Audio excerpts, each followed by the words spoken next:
नमस्कार, आप देख रहे हैं इलेक्शन कैफे। मैं अश्विनी कुमार। आज के मेहमान बाबा, सुमित सर, मयंक जी, पुण्येंदु जी और विचित सर, आप सभी का स्वागत है। मैं मयंक जी से विचित जी पे गया तो विचित जी को लगा कि नाम ही नहीं लेगा, लग रहा है। तो आज की चर्चा हमने कल जो की थी उत्तर प्रदेश की चर्चा, उसमें एक चीज रह गया, क्योंकि उत्तर प्रदेश इतना बड़ा है और इतना फैक्टर्स है वहां पे, चुनाव हार जीत का जो समीकरण इस बार रहा है, उसमें हर दिन एक एक मुद्दे पे बात हो सकती है। तो आज हम सब बात करने वाले कि जो उत्तर प्रदेश में कांग्रेस का एक तो परफॉर्मेंस सबको चौंकाने वाला रहा, और उसमें भी एक महत्वपूर्ण है राहुल गांधी, जो जीत तो गए रायबरेली और वायनाड दोनों। सवाल है कि कौन सी सीट छोड़ेंगे, कौन सी सीट रखेंगे। बाबा, पहले शुरुआत आपसे, क्योंकि आप भी जानते हैं इसके बारे में। मैं कुछ नहीं जानता हूँ इस बारे में। ये राहुल गांधी का जो है वो निर्णय होगा, लेकिन मैं जो कुछ लोगों से मिला तो उनकी बात मैं कह सकता हूँ। जैसे किशोरी लाल जी से मैंने ये सवाल पूछा था कि आप क्या चाहेंगे, आप तो अमेठी से सांसद बन गए, तो उन्होंने साफ कहा कि मैं चाहूंगा कि राहुल गांधी जो है रायबरेली सीट रिटेन करें और वायनाड से छोड़ें और वायनाड से गांधी परिवार का कोई सदस्य चुनाव लड़े। तो मैंने बोला कि क्या प्रियंका गांधी लड़ना चाहिए? उन्होंने बोला वो गांधी परिवार तय करेगा कौन लड़ेगा वहां से चुनाव, लेकिन रायबरेली सीट रिटेन करनी चाहिए। यूपी की सीट हमें राहुल गांधी परिवार को नहीं छोड़नी चाहिए। ये आर्गुमेंट जो है किशोरी लाल शर्मा जो अमेठी से सांसद बने उनका है। अब इसके आप प्रॉस एंड कॉन्स आप देख सकते हैं। एक तो प्रियंका गांधी ने उतना यूपी में प्रचार किया तो लोग कहेंगे भाई यूपी ज्यादा आसान है, यूपी में रहना चाहिए। मैंने ये भी सवाल किया कि फिर केरल के लोग कहेंगे कि जब आपको अमेठी ने हरा दिया था तो हमने आपको जिता के भेजा, तो आप हमें क्यों छोड़ रहे हो? राहुल गांधी से जब प्रेस कॉन्फ्रेंस में ये सवाल पूछा गया, राहुल ने कहा कि हम दोनों रिटेन करना चाहता हूं। हालांकि इसका मतलब है कि कर नहीं सकते, और उन्होंने कोई जवाब नहीं दिया। इसका मतलब उन्होंने कोई मन नहीं बनाया है। तो अभी 6 महीने तक तो रख सकते हैं ना, 6 महीने तक रख सकते हैं। तो मुझे लगता है कि अभी भी गांधी परिवार में इस बात को लेकर चर्चा होगी, क्योंकि क्या प्रियंका चुनाव लड़ेगी, ये एक बड़ा सवाल है। इस लोकसभा चुनाव के पहले जब ये हुआ था कि एक अमेठी से लड़ जाए, एक रायबरेली से लड़ जाए, तो वह नहीं, तो सबको नहीं लड़ना चाहिए, प्रियंका गांधी को चुनाव प्रचार करना चाहिए। अब वो भी समय खत्म हो गया, अब प्रचार कर लिया। अब बात उन तक आएगी तो क्या वो तैयार होंगी इलेक्टोरल पॉलिटिक्स में आने पर? दो गांधी रहेंगे तो फिर कितना अटैक बीजेपी करेगी परिवारवाद को लेकर के, ये भी देखना होगा, क्योंकि सोनिया गांधी राज्यसभा में है। यदि प्रियंका गांधी कहीं से चुनाव लड़ती है लोकसभा से तो एक और मुद्दा, रोज का मुद्दा बनेगा। लेकिन आप प्रियंका गांधी को कब तक रोकेंगे? क्योंकि बहुत सारे कांग्रेस के आप यदि सपोर्टर्स कार्यकर्ता को पूछें तो सब चाहते हैं कि प्रियंका गांधी को आगे आना चाहिए, चुनाव इलेक्टोरल पॉलिटिक्स में आना चाहिए। एक मौका था उनको राज्यसभा में लाने का, वो अब खत्म हो गया, राज्यसभा में तो नहीं आ सकती। लेकिन ये मौका है, क्योंकि गांधी परिवार तो ऐसा तो नहीं होगा कि राहुल गांधी वायनाड छोड़ दें और कोई केरल का व्यक्ति वहां से लड़े चुनाव। ये शायद ना हो, क्या पता हो भी सकता है, क्योंकि इसकी अभी कोई पुख्ता जानकारी नहीं है। लेकिन ये कहा जा रहा है, अच्छा ये भी, अच्छा कुछ लोग जैसे किशोरी लाल जी ने कहा कि वो रायबरेली रखें, तो बहुत लोग कहते हैं नहीं वो वायनाड रखें, रायबरेली तो प्रियंका गांधी पहले से भी देखते रही हैं, लोगों को जानती हैं, आप तो वहां से 2 टर्म हो गए आपके, तो आप वहां आप जाते रहे हैं, आपको लोग जानते हैं, तो आपको वही रिटेन कर। तो दोनों तरह के विचार हैं, इन फैसला जो है राहुल गांधी को करना। सुमित सर, प्रियंका का क्योंकि एक रहा है कार्यक्षेत्र, एक तरीके से रायबरेली अमेठी रहा है, खासकर रायबरेली, और रायबरेली का कनेक्ट भी एक उनके माताजी के समय से, पिताजी के समय से रहा है अमेठी और रायबरेली से। तो एक दो चुनाव प्रबंधन में उन्होंने संभाला, 3.5 लाख वोटों से जीत भी दिलाई।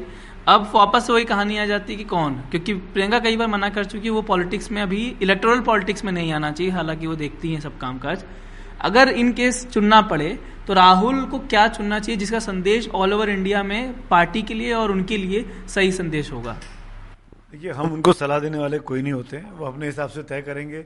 हमसे अधिक समझदार हैं, 4 बार के 5 बार के सांसद हैं, हमारी सलाह उनके लिए कोई मायने भी नहीं रखती है। पर हाँ, हम अपनी इच्छा जता सकते हैं। तो आपके इस कार्यक्रम के जरिए हम सब अपनी अपनी इच्छाएं बता रहे हैं, क्योंकि जो जानकारी अभी होगी ना, वो जानकारी इतनी सीक्रेट होती है उस फैमिली के बीच में कि किसी कोई तीसरा आदमी क्लेम कर ले कि मुझे पता है उस फैमिली के बाहर, तो ये नाइंसाफी है उस फैमिली के लिए। वो किसी को पता नहीं चलता, नामुमकिन है राइट वर्ड।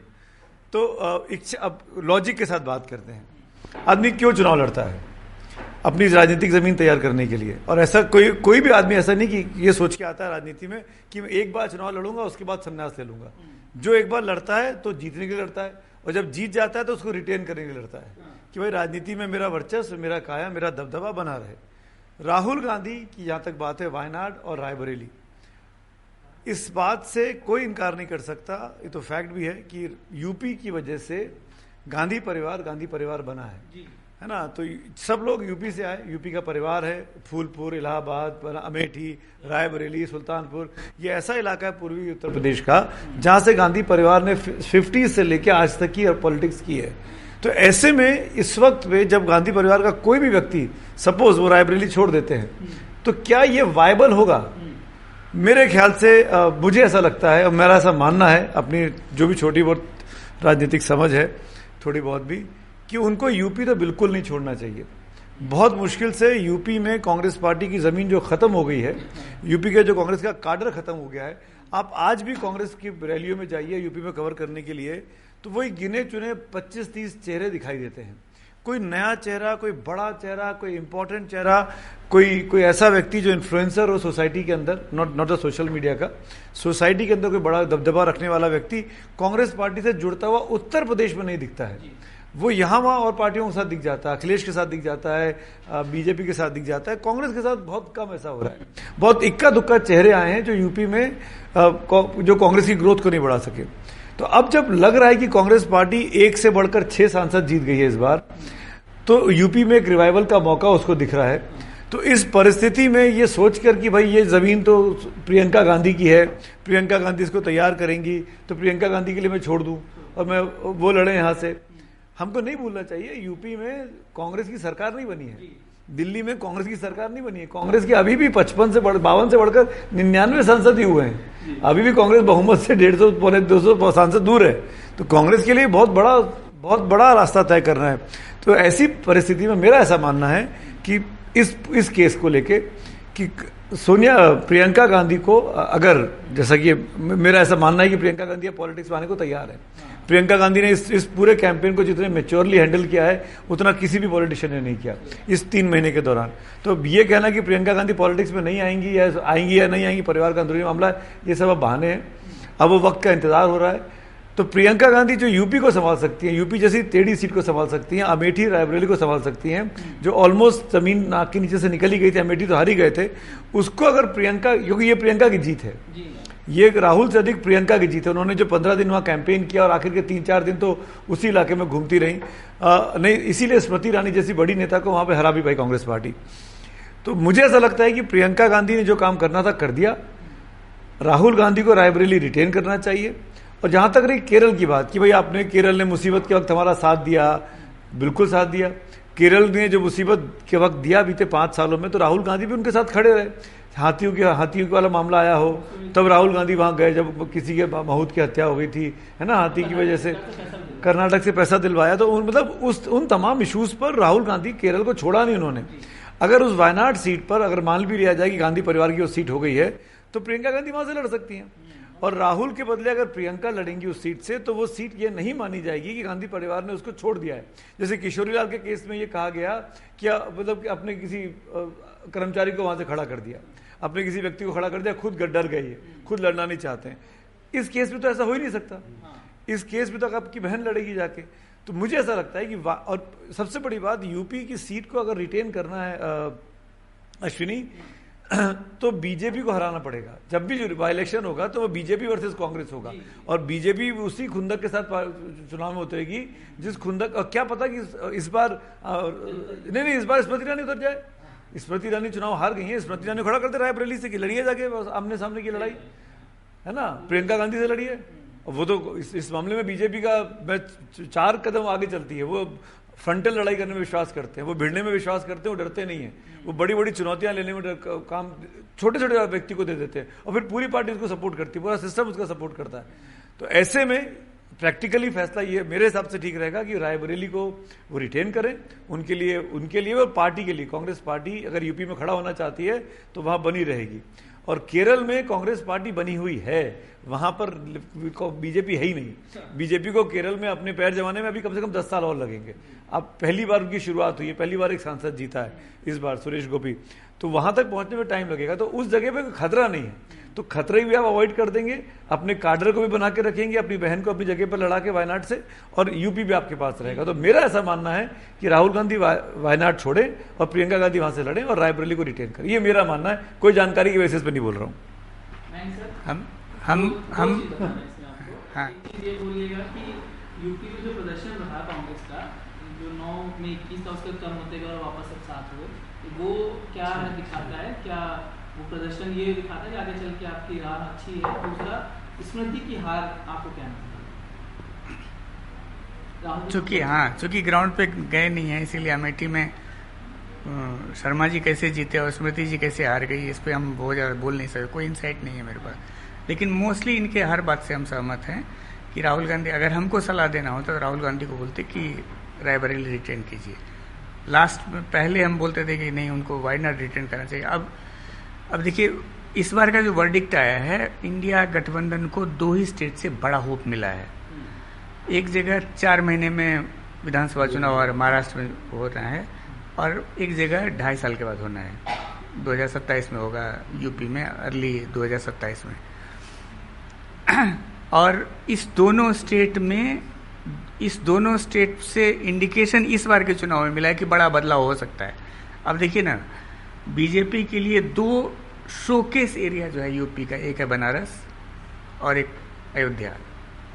और आज ही किसी अखबार में पढ़ रहे थे कि बनारस रीजन में बीजेपी 11 में से सिर्फ 2 ही जीत पाई, 9 हार गई।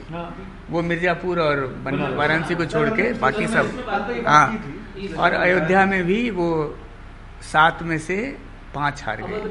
हाँ, तो ये सब इंडिकेशन है कि जहां आपने बहुत इन्वेस्ट किया है, जिस 2 जगह पे आपने, और आपके जीत का बड़ा 2 सिंबल है, अगर वहां से लग गया है तो इंडिया गठबंधन को लग रहा होगा कि हमारे लिए बड़ी अपॉर्चुनिटी है यूपी में और महाराष्ट्र में भी। तो उस लॉजिक के हिसाब से ये मोस्ट लाइकली रायबरेली ही रिटेन करेंगे। और वो कहा जाता ना कि गो फॉर द किल। अब जहाँ अपॉर्चुनिटी थोड़ी सी ओपनिंग दिखी है, वहाँ एकदम से पूरा फोर्स लगा दें। और इन लोगों के पास अभी भी ऑल सेड एंड डन बहुत लिमिटेड रिसोर्स है, तो अपना रिसोर्स कहाँ लगाएं। केरल की बात है, केरल में शायद 2026 में चुनाव होना है, एक साल पहले चुनाव होगा। और वहाँ देखिएगा कि केरल में डबल इनकम्बेंसी है लेफ्ट का। वहाँ जब केरल में हमेशा 5 साल के बाद बदलता था, बहुत सालों के बाद इस बार चेंज हुआ कि लेफ्ट फ्रंट रिटेन कर गई, इसलिए डबल इनकम्बेंसी। और इस बार की लोकसभा में आप देखेंगे लेफ्ट फ्रंट का प्रदर्शन बहुत खराब रहा है, वोट शेयर 30% से भी कम हो गया।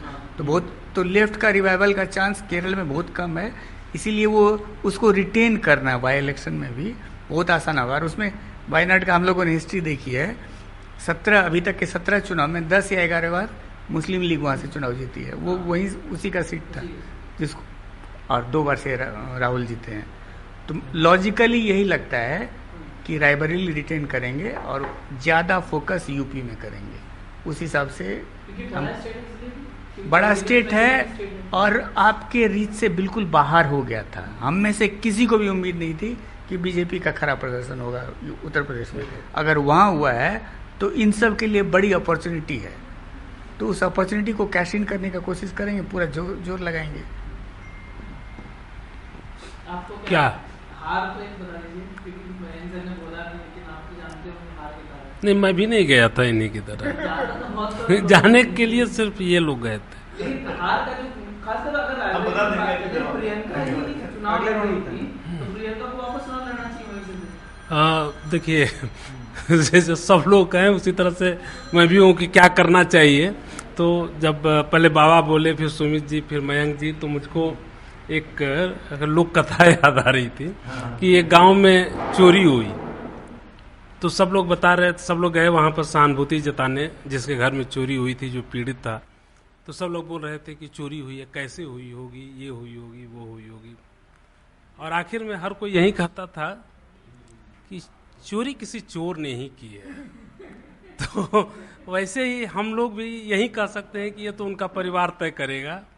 बाकी इस डिस्क्लेमर के साथ आगे मैं इस बात से सहमत नहीं हूं कि, या मैं ये मानता हूं, सहमति असहमति का सवाल ही नहीं, कि राहुल गांधी को वायनाड में बने रहना चाहिए और राहुल गांधी को अमेठी छोड़नी, रायबरेली छोड़नी चाहिए। सुमित जी ने एक बड़ी अच्छी बात कही कि बीजेपी लड़ना जानती है, जो लड़ना नहीं जानेगा वो जीतना नहीं जानेगा। उत्तर प्रदेश अगर राहुल गांधी छोड़ेंगे तो इसका संदेश खराब ये जाएगा कि कांग्रेस छोड़कर चल देती है, क्योंकि उत्तर प्रदेश आपका मजबूत गढ़ नहीं है। अगर आप उत्तर प्रदेश में लड़ेंगे तो लोगों के बीच ये संदेश जाएगा कि ये चाहते तो वायनाड से सुरक्षित रह सकते थे, ये मतलब कि वहाँ छोड़ करके, लेकिन उसको नहीं छोड़ा और यहाँ पर छोड़ा। और प्रियंका गांधी उत्तर प्रदेश में ज़्यादा काम करती रही हैं। ये भी है कि उन्होंने ही दोनों तीनों चारों सीटों पर काम किया था, तो इसलिए वो लड़ेंगी तो इससे थोड़ा सा और माहौल बनेगा। और हमें लगता है कि कांग्रेस के लिए ज़्यादा महत्वपूर्ण यह है कि वह उत्तर प्रदेश को सुलगा कर रखे, उसको जिंदा रखे। और इस बात ये बेचैनी अगले 2.5 साल 3 साल तक, क्योंकि ये तो नहीं है कि अब कांग्रेस को लगता है कि वहाँ बहुत बड़ी, कांग्रेस की वहाँ कोई बहुत बड़ी जीत नहीं हुई है, वो सिर्फ 6 सीट जीती है। वास्तविक जीत तो सपा की है और सपा के कंधे पर चढ़कर ही कांग्रेस थोड़ी ऊंची लग रही है वहाँ पर। तो इसलिए अपना जब तक आधार वो नहीं बनाएगी तब तक 6 का 16, 26, 36 होना मुश्किल होगा। एक चीज तो ये हुआ। दूसरा, केरल की बात जहाँ तक स्मृति ईरानी की बात है, तो जहाँ तक मुझे लगता है कि स्मृति ईरानी पर अमेठी के बाद रायबरेली में बीजेपी दांव नहीं लगाएगी, क्योंकि क्यों ऐसा लगता है कि अमेठी में जिस तरह से वो हारी हैं, उन्होंने राहुल गांधी को 54,000 या 55,000 वोटों से हराया था, लेकिन इस बार वो 1,67,000 से ज्यादा वोटों से हारी हैं। तो इतना पिछली बार से कम वोट पाई है, स्वाभाविक है। तो इतनी बड़ी हार के बाद ये उम्मीद करना कि उनको बगल की सीट पर दे करके वो जीत जाएंगी, मुझे लगता है कि कहीं वो विनय कटियार जैसा डिजास्टर न हो जाए बीजेपी के लिए। विनय कटियार 2006 में जब सोनिया गांधी उपचुनाव में वहां लड़ी थी तो बीजेपी ने खड़ा किया था, उनकी तो जमानत जब्त हो गई थी। आज बीजेपी की वैसी स्थिति नहीं है, आज भी बीजेपी ताकतवर पार्टी है। बीजेपी उत्तर प्रदेश में 33 सीटें जीत कर आई है और कई सीटों पर तो उनकी अहम और कई जगहों पर कुछ नाराजगी कारण होंगी, लेकिन वो जीत कर आई है। एक बात और है कि आम तौर पे ये देखा गया है कि जब भी कोई बड़ा नेता 2 जगह पे चुनाव लड़ता है, एक जगह छोड़ता है, तो उस सीट वो अमूमन हारता नहीं है, वो माने कि उसकी पार्टी नहीं हारती है। वाजपेयी 1991 में लखनऊ से भी लड़े थे और विदिशा से भी, जहां से शिवराज सिंह चौहान इस बार जीते हैं। जीतने के बाद उन्होंने विदिशा छोड़ दिया और उसी समय शिवराज सिंह को पहली बार मौका मिला था चुनाव लड़ने का और पार्लियामेंट में आने का।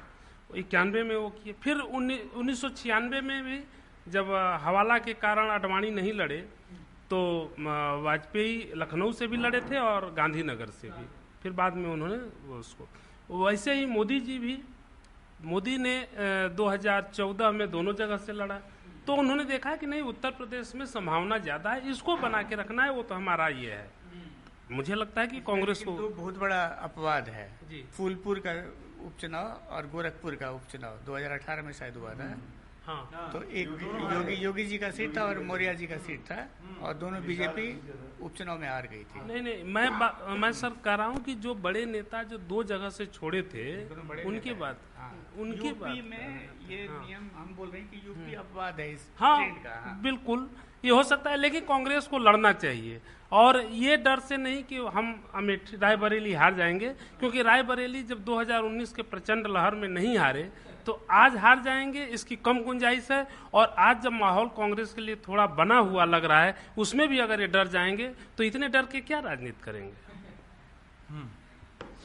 इसी सवाल पे रखते हैं ना पहले। नहीं, आप अगला अपने से सवाल भी बनाइए और उत्तर भी दीजिए।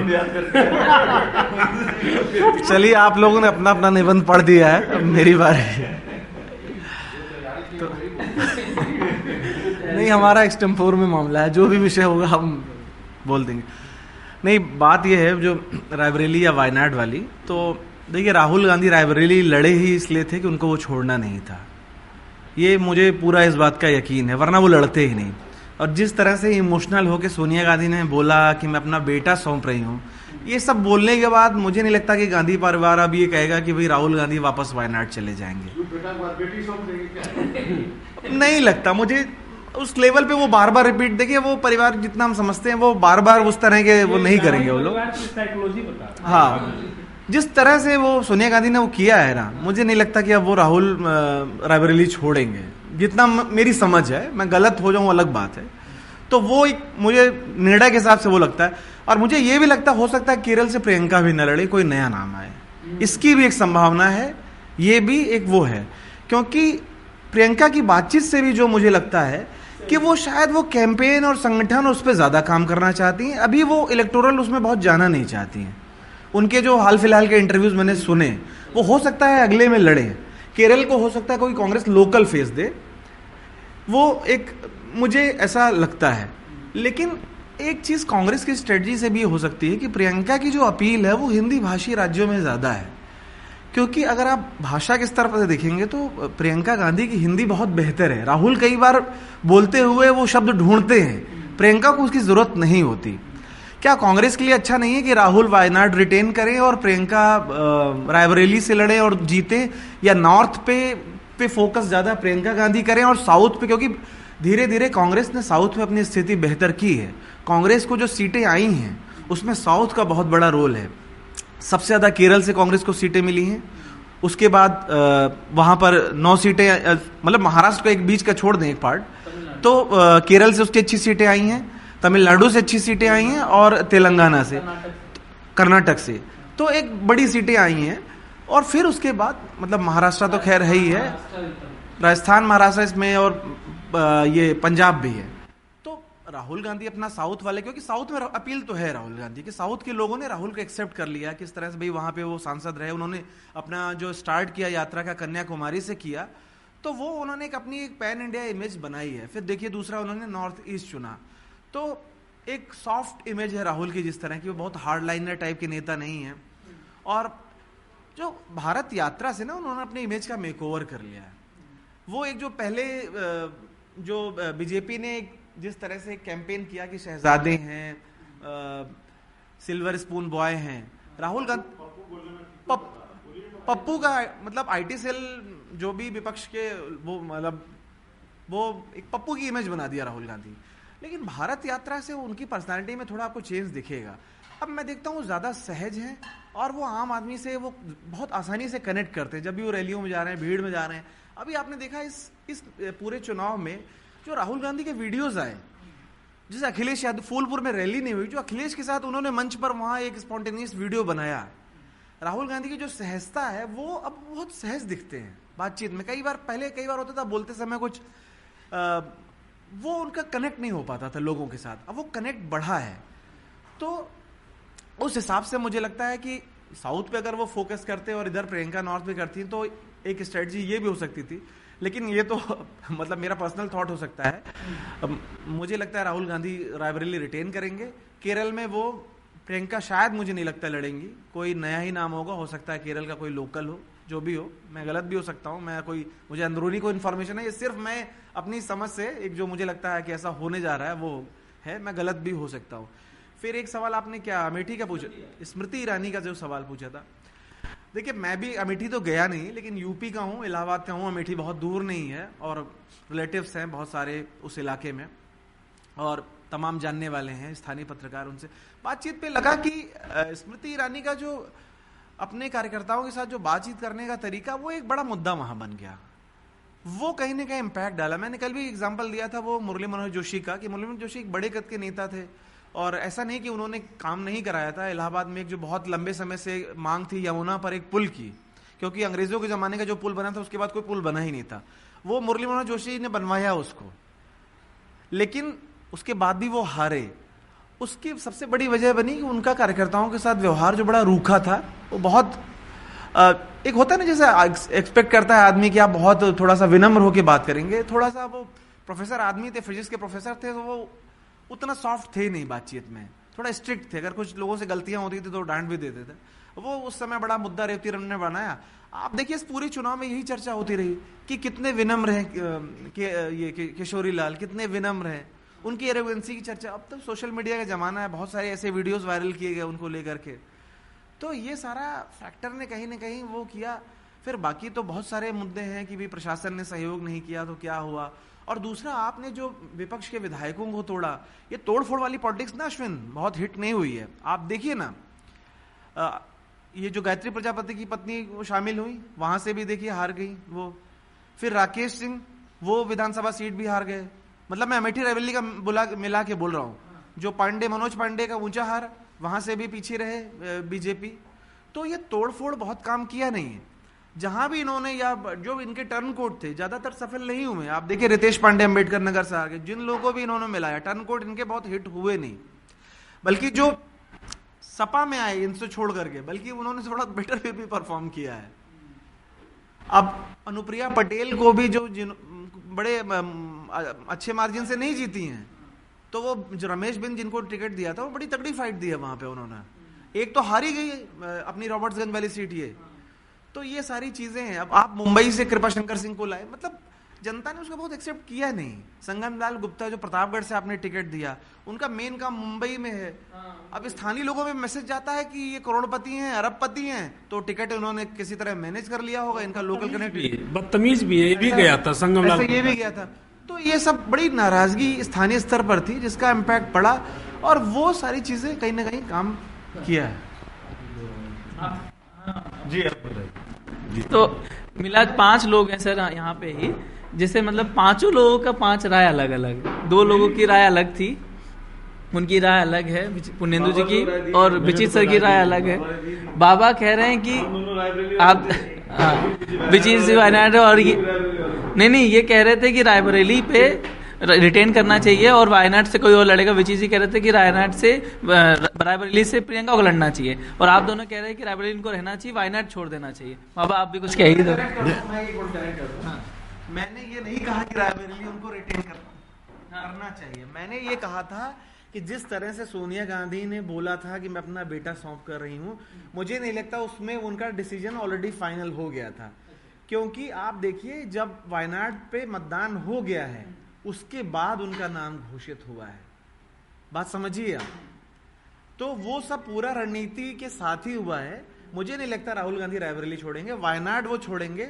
वायनाड पे मैंने ये कहा कि हो सकता है वहां प्रियंका गांधी ना लड़ें, लेकिन मैंने ये बात और कही कि अगर दक्षिण पे जिस तरह से राहुल गांधी ने अपनी स्वीकार्यता बढ़ाई है, राहुल दक्षिण को संभालते, प्रियंका इधर उत्तर संभालती, क्योंकि राहुल ने क्रेडिट भी दिया प्रियंका को कि यूपी में जो परफॉर्मेंस कांग्रेस का इंक्रीज हुआ है, उसका एक बड़ा जो क्रेडिट है वो प्रियंका को जाता। प्रियंका बहुत लंबे समय से जा रही थी। जब प्रियंका से बार बार ये सवाल पूछे गए कि भाई विधानसभा में तो आपने अब तक का सबसे खराब प्रदर्शन किया, आपका लड़की हूं लड़ सकती हूं वाला नहीं लगा, तो प्रियंका ने कहा वो बात सच है। और प्रियंका ने कहा कि हम ठीक है, हम कहीं ये हमें पहले से ही पता था कि ऐसा होने जा रहा है, लेकिन वो कह रही थी कि इस बार परिणाम आपको अलग दिखेगा, इसके लिए मैं पूरी तरह से आश्वस्त हूँ। तो कुल मिला के ये जनरली कि पोस्टस्क्रिप्ट जो है वो जनरली दो लाइन का होता है, इन्होंने पूरा ऐसे ही लिख दिया पोस्टस्क्रिप्ट में। तो बाबा आप एक बता दीजिए, देखिए बहुमत अभी तक जा रहा है 3-1 से। जितना मैं गांधी परिवार और कांग्रेस को जानता हूं, मैं सच में कह रहा हूं कि मैंने स्ट्रेटेजिक पोजीशन बताया, किसी को नहीं मालूम है। एक आदमी तो थोड़ा बहुत हिंट दे सकता है, वो तो है, था, वो अब दुनिया में है नहीं, इसलिए हम आपको नहीं बता सकते। मैंने वो बताया जो किशोरी लाल जी ने कहा। किशोरी लाल जी ने कहा कि राहुल गांधी को रायबरेली रिटेन करना चाहिए। उसी वही बात हुई ना, बात वही हुई है जो किशोरी लाल जी ने हिंट की है। अब उसका आपने अलग अलग तोड़ के विश्लेषण किया है, तो वो अपना विश्लेषण सही है, ये बात भी सही है। पुण्येंदु की क्या प्रियंका जाएंगी? नहीं भी जा सकती है, क्योंकि लोकसभा में यदि 2 भाई बहन रहेंगे तो वो एक अलग स्टोरी बनेगी कि भाई साहब ये दो भाई बहन यहाँ है और माता जी जो है अपर हाउस में, समझ गए मेरी बात। तो ये इस चीज को लेकर के जब टिकट अनाउंस हुआ, मैं आपको बता दूं, जब मैंने लोगों से बातचीत की, मैंने पूछा कि इतना देर हुआ क्यों और इतना उहापों की स्थिति क्यों थी, तो कहा गया कि परिवार में बहुत देर तक इस बात को लेकर के डिस्कशन हुआ कि भाई साहब दोनों सीट लड़ा जाए कि नहीं लड़ा जाए। राहुल गांधी इसके बहुत खिलाफ थे कि नहीं, यदि लड़ना है तो यदि ये दोनों में से एक लड़ेगा, या तो मैं लड़ूंगा या प्रियंका गांधी लड़ेगी। ये कभी नहीं वहां पर हुआ गांधी परिवार में कि ये दोनों सीट ये दोनों लड़े। हाँ, उसके बाद लास्ट में ये फाइनल किया गया, और वो भी तब हुआ जब वायनाड का इलेक्शन हो गया था। तो उसके बाद करने के बाद ये तय हुआ कि नहीं, राहुल ही लड़ेंगे, और फिर सोनिया गांधी ने वो अपील की कि मैं बेटा सौंप रहा हूं, और उसी समय ये तय हुआ कि किशोरी लाल जी लड़ेंगे। किशोरी लाल जी को उस दिन उन्होंने वो 2 तारीख को रात में उनको मालूम चला है, वो बोले कि मैं तो लड़वाने गया था। मैंने बोला आप तो बुरे पसे, फिर बोला लेकिन लोगों का रिस्पांस देखा तो वो एक अलग कहानी है, उस पर अलग से चर्चा करेंगे, क्योंकि अब तो ये कहा जा रहा है ना कि अमेठी की जीत विनम्रता की जीत है। तो जो विनम्र जितने किशोरी लाल जी हैं, तो मुझे लगता है जीवन भर नहीं हारना चाहिए। वो तो गुड़ की डली है भाई साहब, उनसे आप बात करके देखिए, तो उतना विनम्र आदमी कहाँ मिलेगा पॉलिटिक्स में। अब क्या रह पाते हैं वो उतना ही विनम्र, ये देखने वाली बात होगी। कहते हैं ना, सत्ता का नशा चढ़ने पर आदमी बदल जाता है। खैर वो देखते हैं। तो आज की जनता का बहुमत का फैसला ये है कि 4-1 लगभग 4-1 की रायबरेली रिटेन करना चाहिए, वायनाड छोड़ देना चाहिए। उसमें अलग अलग राय है कि लड़ना चाहिए कि नहीं। नहीं, मेरी कोई राय नहीं, आप लोग की राय में मेरी सहमति है, पंचों की नहीं। आप मुझे ये अच्छा नहीं हाँ ठीक है, वो बोल दीजिए। मैं आपको, आप दोनों डाटा वाले में हैं, मुझे ये भी कहा गया है कि रायबरेली का मार्जिन ज्यादा अधिक था वायनाड से, थोड़ा सा ज्यादा। नहीं उस बारे में ये कहा जा रहा है कि रायबरेली के जनता ने वायनाड के जनता के मुकाबले ज्यादा वोट दिया जी। क्यों हारी आप कह रहे थे, बताओ। नहीं, वो क्यों हारी पे बहुत चर्चा हो चुकी है, बहुत कुछ लिखा जा चुका है, उस पर कुछ कहने की जरूरत नहीं है। जमीन पे दिख रहा था, जमीन पे पब्लिक के बीच में दिख रहा था। जब आप अमेठी रायबरेली जाओ तो उस बेल्ट में ये चीज नजर आ रही थी, लोग बोलने लगे थे कि इस बार मुश्किल है, इस बार मुश्किल है। ये फीडबैक हो सकता है कि बीजेपी के पास भी रहा होगा, स्मृति ईरानी के पास भी रहा होगा। ऐसे में उसके बावजूद भी हार जाना, उसके बाद भी कोर्स करेक्शन नहीं करना, मुझे नहीं पता कि क्या वजह रही, क्यों हारी। सवाल है सुमित आपसे, प्रधानमंत्री अमेठी नहीं गए मेरे ख्याल से? नहीं, इस बार नहीं गए प्रधानमंत्री। इस बार बनारस पे भी आखिर के 2 दिन में नहीं गए, जिसका असर आसपास की 5-7 सीटों पे दिख रहा है। वो पूरा इम्पैक्ट ही वही है। वो मतलब कुछ भी ये अलग ही अध्ययन का और रिसर्च का और मेरे ख्याल से तो इन्वेस्टिगेशन का विषय भी है कि बीजेपी के अंदर क्या चल रहा था। बीजेपी, संघ परिवार जो राइट साइड है, इनके बीच यूपी में क्या चल रहा था। यूपी बंगाल में देखिए खुलकर सामने आ गया। दिलीप घोष ने बोल दिया नई पार्टी वर्सेस पुरानी पार्टी। महाराष्ट्र में आ गया, देवेंद्र फडणवीस ने इस्तीफा दे दिया इतनी उसके बाद। तो ये 3 बड़े राज्य हैं जहां से 160 सीटें आ रही हैं, 170 सीटें आ रही हैं। हाँ, उपेंद्र कुशवाहा के बयान आ रहे हैं, और वो उस पर सुशील सिंह पे जिम्मेदारी डाली जा रही है कि उन्होंने कहा उससे पवन सिंह को खड़ा कर दिया। वो एक अलग होनी चाहिए। महाराष्ट्र, बिहार, इन सब पे अलग होनी चाहिए। तो मेरा ये कहना है कि ये जो 3 राज्य हैं, बंगाल, महाराष्ट्र और यूपी, ये इन तीनों राज्यों में बीजेपी और भारतीय जनता पार्टी और संघ परिवार के अंदर क्या चल रहा था, ये ज्यादा इंपॉर्टेंट चीज है। इनकी सबसे बड़ी वजह ये थी 303 पार होने की कि इन बड़े राज्यों में पार्टी एक थी। 80 में से 64 सीटें, 48 में से 41 सीटें, 42 में से 18 सीटें। तो ये अचानक से क्या हुआ इन तीनों राज्यों में? तो ऐसा क्या वजह हुई कि जो पार्टी 14 के बाद से लेके और 21 तक, 22 तक, 8 सालों में बिल्कुल इंटैक्ट दिखी।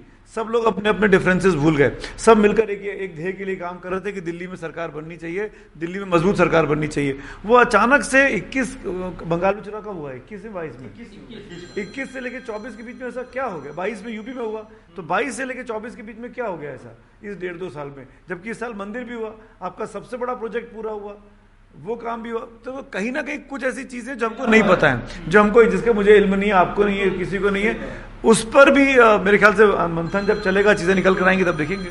जैसा कल आप मयंक जी ने कल कहा था कि भाई साउथ फोकस करने के चक्कर में जो अपना गढ़ प्रदेश, मतलब जो घर है, वो उन्होंने ध्यान नहीं दिया, और वो उसी कारण से सबसे बड़ा लॉस पाया गया है। हाँ, कुछ खेला भी हुआ है।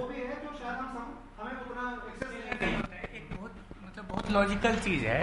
10 साल के इनकम्बेंसी के बाद बहुत सारे वेस्टेड इंटरेस्ट ऑटोमेटिक डेवलप होते हैं। उसमें से एक आगे बढ़ जाता है और बहुत सारे पीछे हट जाते हैं।